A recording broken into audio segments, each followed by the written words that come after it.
everyone! Good afternoon! I'm back! This is Sam Brusas and welcome back to my YouTube channel. Oh my gosh! This is it guys. Pag-uusapan natin ngayon, reaction natin dito sa naganap na preliminary competition ng Miss Cosmopolitan 2025. Yan ang tatalakayin natin ngayon. But before anything else, hello Philippines and hello beautiful people! Mabuhay! Kamusta kayong lahat? Sana lahat po kayo ay okay at safe ngayong araw na ito. At syempre sa lahat naman ng mga bago nating subscribers dyan, hello po sa inyo lahat. Maraming salamat guys sa pag-subscribe ninyo. Syempre dito sa channel ko at syempre sa lahat naman ng makamamasam dyan na laging sumusuporta dito. Araw-araw, lagi-lagi, maraming salamat guys sa inyong lahat.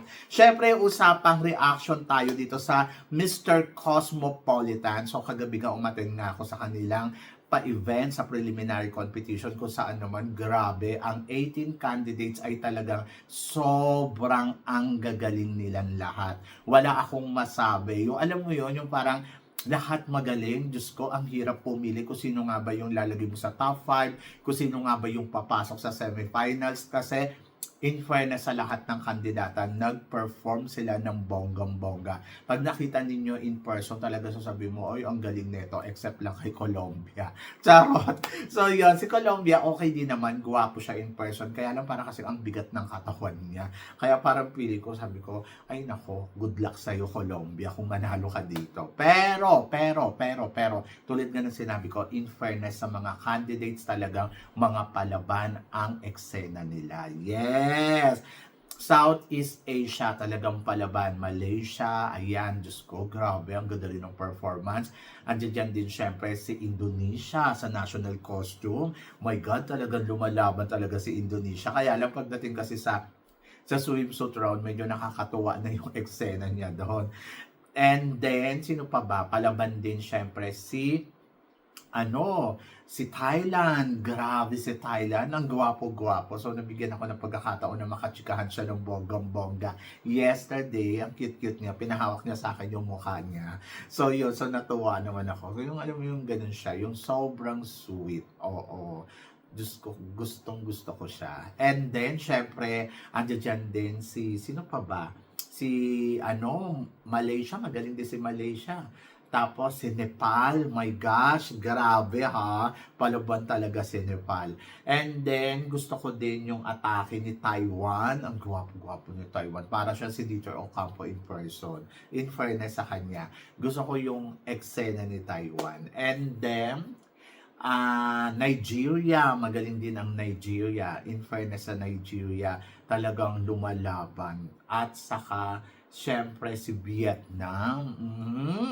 Si Vietnam. Ayan talaga yung mga nag-remark sa akin. Si Vietnam, si Malaysia, si Taiwan, si Indonesia. Grabe ang mga performance nila. Talagang humahataw talaga ng bonggang-bongga at wala naman ako masabi. Pero syempre, ang ating pambato na si Kenneth Marcelino ay talaga naman, in fairness kay Kenneth ha, doon pa lang sa national costume competition, parang sabi ko, ay ang galing dito ni Laos, ayan, magaling si Laos, ang gwapo-gwapo din ni Laos, ang ganda ng katawan.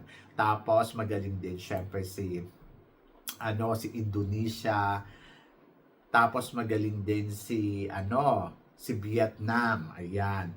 Pero si Kenneth talaga, ay nako, in fairness talaga kay Kenneth, sobrang sabi ko, ay ang galing ni Kenneth. Sobrang galing talaga ni Kenneth.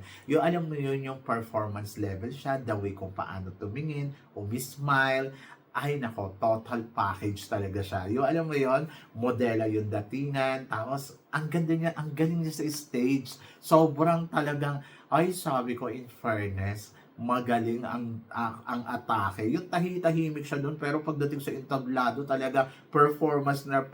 Yung sinasabi niya sa akin, huwag kang mag-alala Mama Sam, ilalaban ko to ng bonggang-bongga. Ay, nilaban nga talaga ng bonggang-bongga at grabe, kumabog talaga si Kenneth sa national costume. And then, pagdating naman sa swimsuit, Diyos ko, dyan, ay nako, ang isa sa mga talagang stunning talaga para sa akin ha, na nagwapuhan talaga ako ng bonggang-bongga si Myanmar. Ang gwapo ni Myanmar nung nakahubad na siya. Yung suot niya na lang yung kanyang underwear. Grabe. Sobrang ang ganda ng mukha ni Myanmar, ang ganda ng katawan.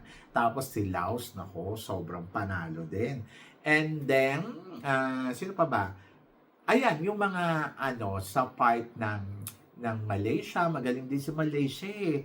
Tapos si Indonesia, ay nako, si Indonesia parang ang landi ng swimsuit round. So, parang sabi ko, si ate, nagtaray, may pahabol pa na pero performance ni Kenneth sa swimsuit, ang ganda. Oo, hindi ganun kabongga yung katawan niya kasi parang totoy-totoy yung katawan niya. Kung ikukumpara ko naman kay Taiwan na talagang firm na firm at sa ibang mga kandidata. Pero kasi, ito kasing si Kenneth, ang mapapansin ko sa kanya, talagang kumabog talaga siya pagdating talaga sa yung performance, yung execution na tinatawag. Yung alam mo yun, yung parang may serious type siya na biglang ngingiti. Yung alam mo yun, may pahabol pa na, di ba? So, total suma, performance ni Kenneth winner para sa akin. Pero syempre, hindi din nagpakabog si Spain. Magaling din si Spain. Tapos, hindi din nagpakabog si Vietnam. Si Taiwan. Ayan. Sino pa ba? Si Laos. Ayun. Si Malaysia. Ayan. Sila eh.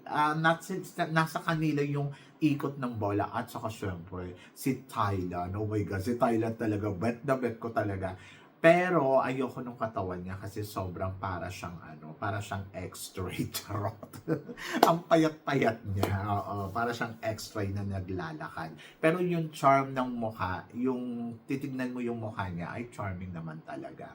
Ang ayoko lang sa kanya, ang haba kasi nung katawan niya na payat. Hindi katulad nung kay Kenneth na medyo payat pero okay lang, lumalaban naman yung katawan. And then pagdating naman sa may may attire wear, yung mga ganon. Ay nako, grabe ang execution doon ni Kenneth. Talaga yung paglabas niya, pak! Oy, slow motion talaga yung pagbaksak ng mga niya. In fairness kay Kenneth, ang galing niyang magdala ng damit. At parang feeling ko, siya, modelang-modela talaga yung dating. Oo, modelong-modelo pala. So yun, so natuwa ako sa performance doon ni Kenneth sa attire. Pero gusto ko din yung attire ni Malaysia. Maganda din yung execution ni Malaysia. Tapos si Nigeria, oh my gosh, yung sa swimsuit round, naloka talaga ako kay Nigeria talaga. Ay, nako, yung tangagilid siya. Panalo talaga. Diyos ko, ewan ko kung gaano kahaba yung dinadala niya at bakit gano'n nakakaloka. Sobrang haba. Charot. So, yun. Si Nigeria, in fairness, ang ganda ng katawan. Tapos yung nandun siya sa yung formal wear or yung attire wear, ay, ang bongga din ng suot ni Nigeria. Ang gwapo niyang tignan. Pero hindi naman siya ganun kagwapo katulad ng nanalo ng Mr. International ha. Soso lang yung kagwapuhan niya. Pero, nako, maglalaway ka talaga sa kanya. And then, ayun, so syempre, Southeast Asia, palaban pa din, katulad ni Vietnam, Malaysia, ayan, sila, oo. Tapos, maganda rin yung performance ni Sri Lanka. Si Sri Lanka doon sa doon, sa tawag dito, yung atake niya doon sa national costume, magaling din eh. O lalo na si Nigeria talaga. Ganun, ang lolo mo. So in fairness, total suma talagang masasabi mo, mahirap pumili ng top 5 dahil nga antindi ng labanan. So kagabi din, binigay na rin yung mga special award katulad ng Best National Costume. Sa Best National Costume, panalo tayo dyan. Nakuha yan ni Kenneth. Ayun talaga yung pinaka-highlights talaga ng pageant na yan. At si Kenneth ang nakakuha dyan. Tapos, syempre, Best in Talent. Oh my gosh, sa talent, naloka ako. Ang galing ng pambato natin. Pero naloka ako kasi hindi siya ang nanalo doon sa talent. Ang nanalo sa talent ay si si Thailand, yung may orasyon, yung gano'n-gano'n, sabi nila sa akin, kasi Mama Sam, yun, orasyon kasi yun. Sabi ko, orasyon. Di sana nag-orasyon na lang din si Kenneth. Ang galing kaya ni Kenneth. Sobrang nakakatuwa yung performance niya. Oh my gosh, parang kahit ako, ay gusto ko rin mag-ganun-ganun. Panalo, oo. Sabi ko sa'yo, total suma, nayakap ko si Kenneth after ng show kasi nga parang I'm so proud of him. And then, yung nag-usap kami in backstage talaga, yung pagkakaakbay niya sa akin, talagang, alam mo, hindi niya tayo binigo. Sabi ko nga kay Kenneth, ang payo ko nga kay Kenneth, it's okay kung ano yung marating natin dito, tayo ang manalo or hindi. Alam ko na nag-perform ka ng bonggang-bongga this prelim, ginawa mo yung best mo, panalo ang eksena mo, so tingin ko top 5 ka. So, yon. Tapos yung nag-usap kami ni Kenneth, ang nararamdaman daw niya, silang dalawa ni Nigeria ang magla-last two standing. Nasabi ko naman sa kanya, I think yes. Oo. Kasi ako, para sa akin, yes, si Nigeria ang pinakamahigpit na kalaban ng Pilipinas dito sa Mr. Cosmopolitan and followed by Philippines na. So, either na si Nigeria o si Philippines or si Nigeria. Kaya lang kasi si Nigeria magaling kumuda. And then, si Thailand, kamusta na? I think it's a second runner-up o third runner-up. Pero feeling ko magta-top 5 din si Thailand. Kasi iba din talaga yung galing ni Thailand. Yes. And then, the rest, I think is Spain. Gusto ko rin si Spain. Kasi bongga din talaga yung performance ni Spain. But mamaya makikita natin dahil may swimsuit round sila. And then, sino pa ba? So, ewan ko, si Taiwan or Vietnam, si Laos, magaling din si Laos eh. Kaya parang feeling ko sila talaga yung maglalaban-laban dyan. So, tignan natin mamaya or bukas kung ano ang magiging resulta nito. But malakas ang laban ng Pilipinas. Sobrang galing ni Kenneth sa execution. Sobrang panalo ang stage performance niya. Yung presensya niya, talagang masasabi ko, oh my gosh, mabuhay ka Kenneth. Nakaka-proud ka. Kaya, ayun. So, parang feeling ko si Kenneth ang possible na mag-title or kaya si Nigeria.